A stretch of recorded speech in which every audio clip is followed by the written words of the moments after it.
Thank you very much for listening to this week's Sedra on the Sedra, this week's talk on the Sedra of Kisavo. And we are going towards the third Shabbos in the month of Elul.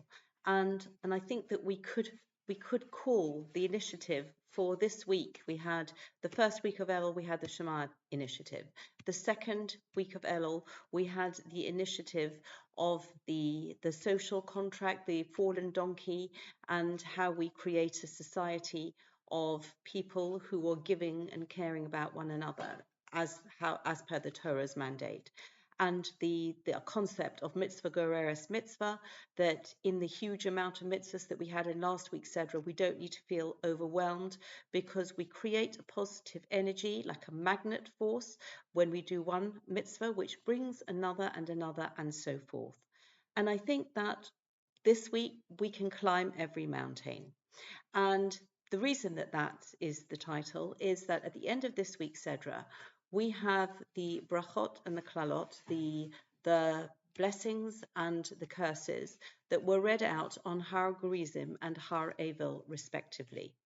And the topography is very fascinating and part of a message. Har Gerizim and Har Evil are two mountains in the Shomron near the city of Shechem, and they are very close to each other. They are a few feet apart at the foot of each mountain, and in that situation, they have the same exposure, the same climate, the same exposure to sunlight, and they also have the same soil. Yet Har Gerizim, which is the mountain upon which the blessings were read, is lush and green, and Har Evel, which is the mountain on which the curses were read, is barren. And all of these things are part of the message as we go towards, as we gallop towards Rosh Hashanah.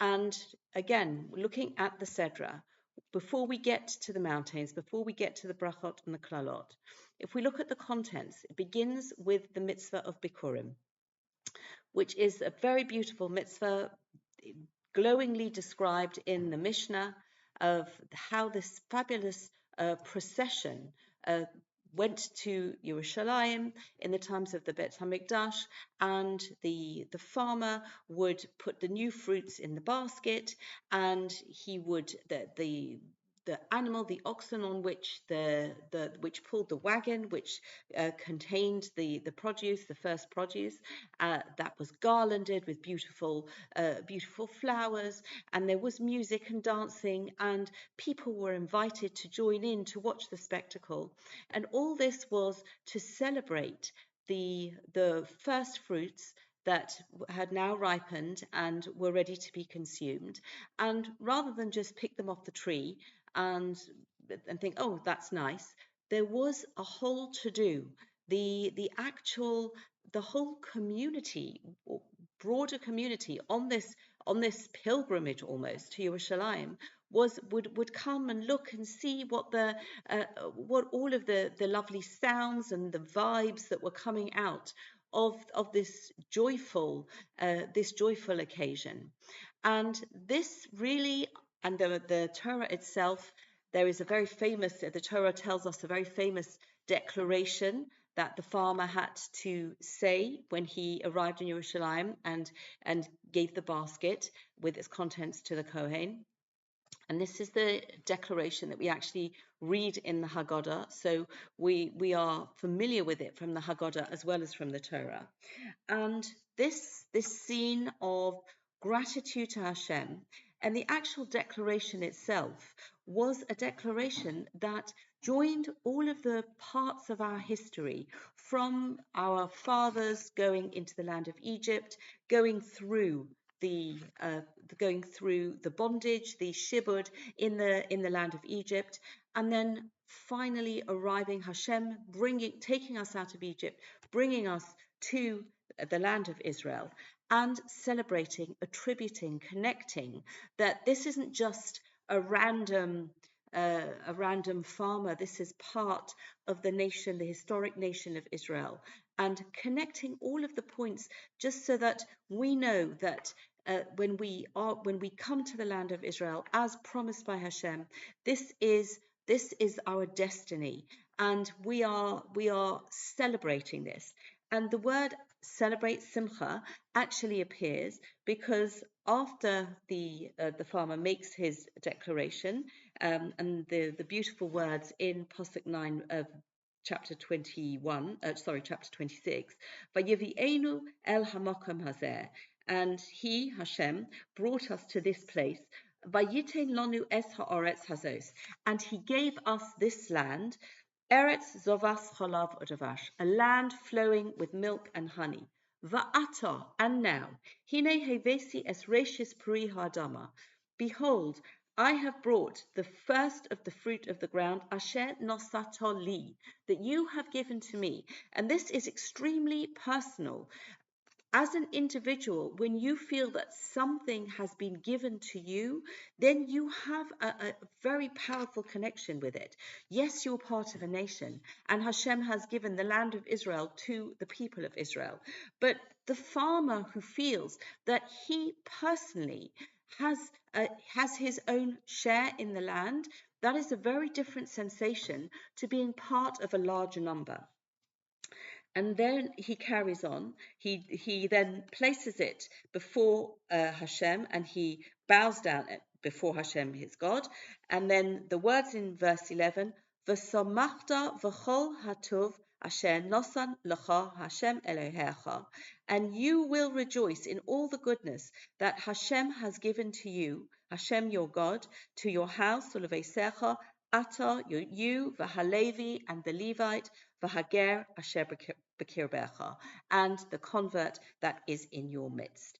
So here we have, on the one hand, a very global picture, on the one hand, a very individual picture. And it is this harmony and melody between the two concepts that give us the very, very deep emotion and connection that is associated with the first fruits. And as we continue the theme, the different verses and subjects in the Sedra. We then have the Vidui Masras, which is known as the Confession of the Tithes, which again applies when we come into this land. This is a promise in itself that we will be settled, we will have agriculture, which requires a constant presence, which requires Hashem's blessings on in terms of the right weather at the right time. And all of this is a very, very positive picture of what awaits us, Ki Sovo El Haaretz, when you will come, the nation of Israel, the individuals of Israel come to the land. And therefore, that when we go towards the end of the Sedra, and we have this account of the brachot and the klalot on Har Gerizim and Har Evel, it seems to jar. It doesn't seem to belong. But I would suggest that, firstly, this is a truism of life, that there are times when we are connected, where we are doing well, and there are times that we slip, again, as individuals and as a nation. And the fact that we are reading this Sedra, it is always read 2 Shabbases before Rosh Hashanah. And the reason given, and that's no mean feat, that the Torah is so perfectly calibrated with the events of the calendar. And we read this 2 Shabbases before, so that we are getting prepared, we are getting into a Rosh Hashanah mindset. But on the other hand, we don't want to go into Rosh Hashanah with the words of the Klolos, with the words of these very frightening sounding curses ringing in our ears. Because if somebody is demoralized, if somebody feels that they are hopeless, they're a hopeless individual, they have no hope, then that is one of the tools of the Yetzer Hara, the evil inclination, that actually prevent us from reaching our potential. And so we read this with enough time before Rosh Hashanah not to be overwhelmed by this stream of very horrific consequences that happen when we don't do what we're meant to do. Yet on the other hand, with time enough to be sobered by it, with time enough to realize what we need to do in order to be Rosh Hashanah ready. And the visual aspect of Har Gerizim and Har Evel, which saw 6 tribes on Har Gerizim, 6 tribes on Har Evel, and in the middle the Kohanim and the Leviim and the people, and they would see this idea, which is a central theme of Rosh Hashanah, that every person should see themselves, and this is actually written by the Rambam, by Maimonides, in Hilchos Teshuvah, and he quotes a Gemara in Sanhedrin, and the Gemara says that this mindset is that we all need to see ourselves as half guilty and exactly poised between the two, just like the visualization of the people on the mountain. And this visualization means that we absolutely count, because if the scales are completely balanced and we tip them by one mitzvah, then we tip that balance favorably.